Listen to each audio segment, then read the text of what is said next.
Okay, business news now this hour on the midday view here on eNCA, DSTV channel 43. As of yesterday, residents are paying more for municipal services in Johannesburg, Cape Town and Durban. Tariff increases have kicked in with a steep increase in the cost of both water and light. Those buying electricity from municipalities have been whacked with an increase of almost 20%. There's also increase for refuse, property rates and water and sanitation.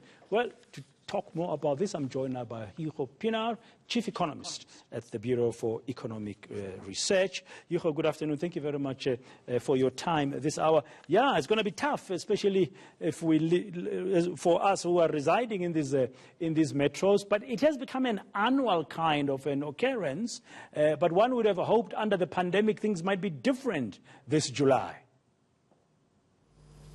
Yes, well, we did see, and good afternoon, thank you for the opportunity. We did see last year during the sort of peak of the pandemic that some municipalities did try to limit the cost increases to consumers.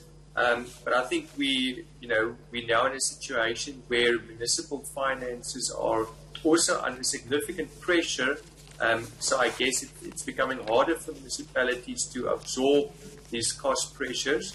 Perhaps also just to mention that a big part of these increases, as you mentioned, is Eskom tariff increases. So that, of course, the municipality is simply passing on the cost increase that they get from Eskom to the consumer.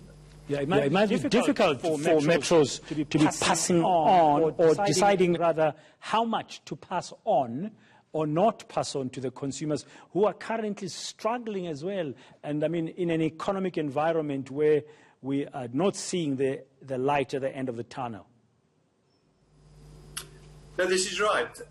But again, these rates and taxes, electricity and so on, this is a very important revenue source for municipalities. So again, during these times, when those finances are under pressure, unfortunately and inevitably, it is the consumer that ultimately pays for this. Now, I guess if it was the case that municipalities provided very good service, that you had electricity, your water supply was sound, as we mostly have in the Western Cape.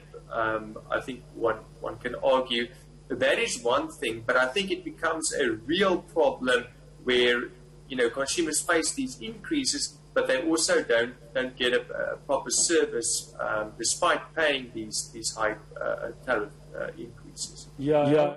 I was just thinking now, you're quite right, because if the service is delivered, you know what you are paying for. But also if the service is delivered at a qualitative level, you become a happy customer, but you are facing a squeeze yourself as a consumer, as a resident, and then you are still not getting the services. How much role inflation plays into such tariff increases? We know, you said earlier, Eskom hikes its tariffs to the municipalities, they pass it on. But what about inflation? Are there any inflationary pressures here? Yeah, so what we typically see is, so we refer to these cost increases from municipalities as administrative prices, and those, as you've said, they've gone up above the general inflation rate for a number of years.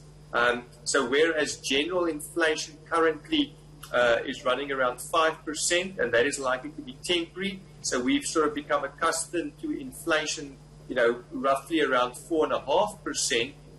That is the aggregate inflation or the official inflation rate in South Africa, whereas these prices are going, or tariffs are going up a lot more than 4.5%. So from that perspective, it does add to overall inflation because it is higher than the general inflation rate, but then those are offset by other costs or prices in the economy that are increasing at a much slower rate at this stage. Okay, thank you very much, Hugo Pienaar, Chief Economist at the Bureau for Economic Research. Thanks for your